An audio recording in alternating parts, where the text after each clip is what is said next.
Hello dear students, welcome back to my channel physics SPC. Electromagnetic induction का एक question.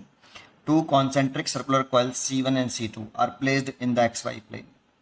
C1 has 500 turn and radius of 1 centimetre, C2 200 tons and radius 20 centimeter.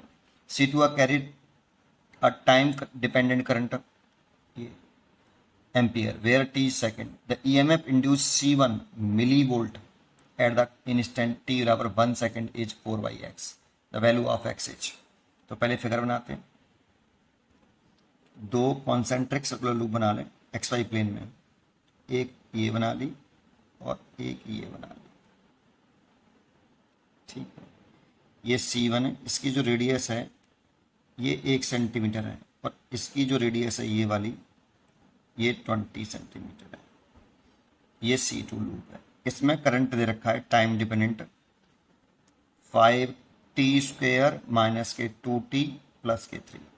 अच्छा, C1 में कितने ton है? 500 ton है, तो इसमें 500 ton हैं और इसमें 200 टन हैं। ठीक है, और इंड्यूस्ड यहाँ पूछ रहा है C1 में। चलिए देखो, इस करंट की वजह से इस सेकंड सेंटर पर मैं डिफी निकाली है, तो मान लेता हूँ कि ये प्राइमरी करंट है, प्राइमरी लूप है, और ये सेकेंडरी लूप मान लेता हूँ।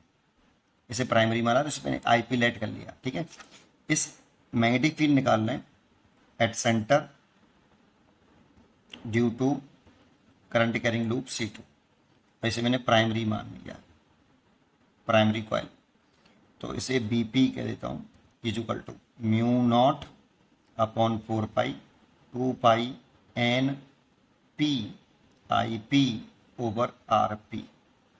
ड्यू टू प्राइमरी कॉइल मतलब C2 को मानने हैं, तो इसको मैंने RP कंसिडर कर लिया, इसको, और इसको मैंने NP मान लिया, नंबर ऑफ टर्न्स में।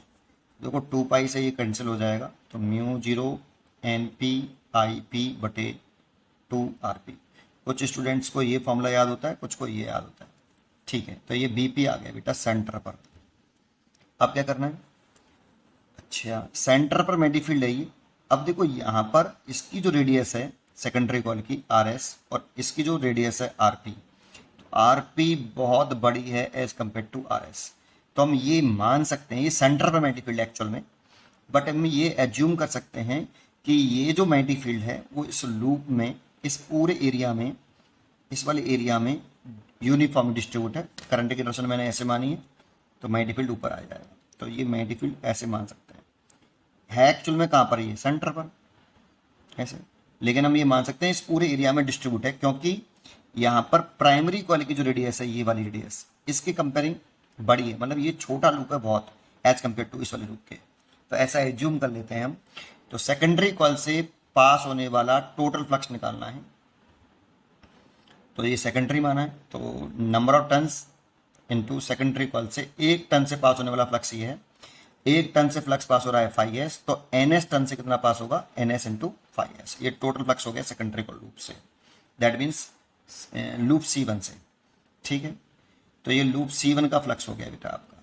तो NS 5s दे रखा है हमें, नहीं दे रखा, 5s इज इक्वल टू, देखो BA cos थीटा लिखेंगे, तो यहाँ पे तो area in the loop where magnetic field present, तो लूप का वह एरिया लिखते हैं जिसमें मैग्नेटिक फील्ड प्रेजेंट है, तो बेटा इस एरिया में ही तो मैग्नेटिक फील्ड प्रेजेंट है, इतने एरिया में, तो इसका एरिया लिख लेंगे।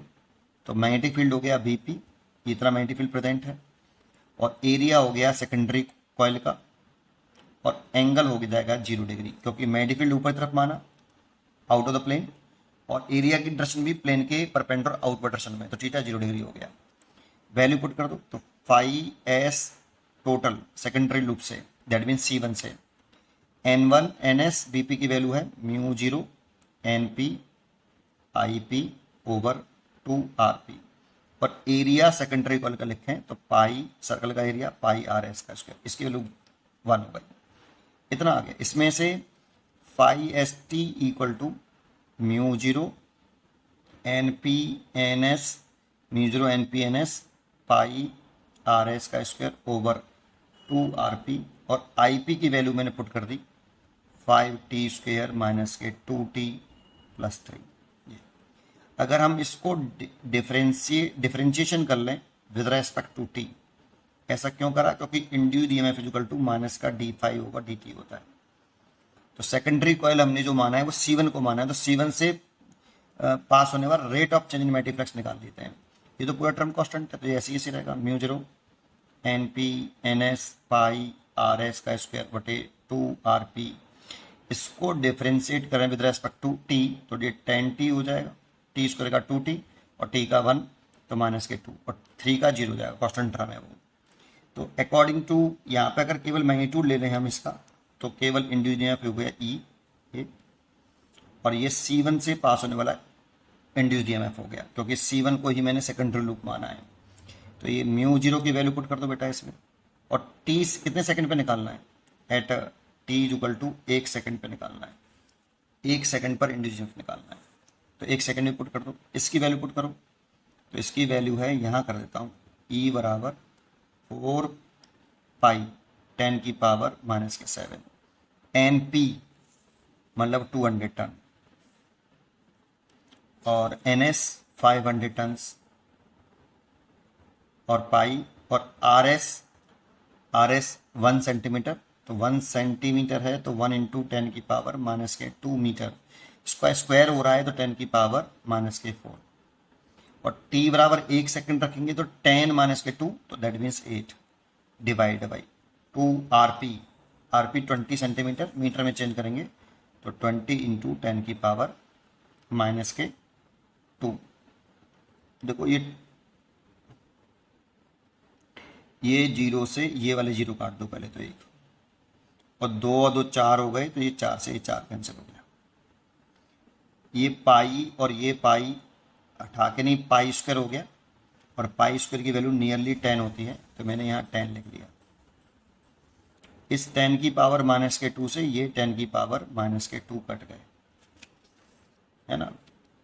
और देखो 1 0 2 0 3 0 और ये 4 0, तो 4 0 हैं, तो इसमें से 10 की पावर ये आ गया माइनस के 3, ठीक है।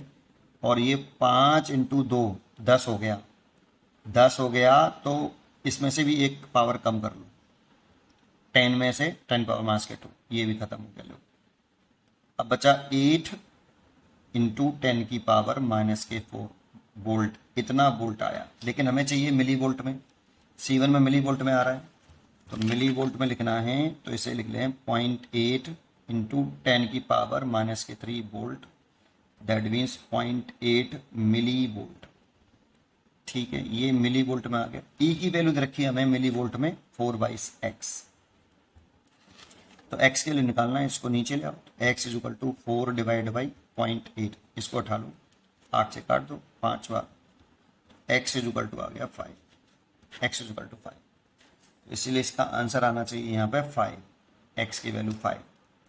पढ़ते रहिए और खुश रहिए।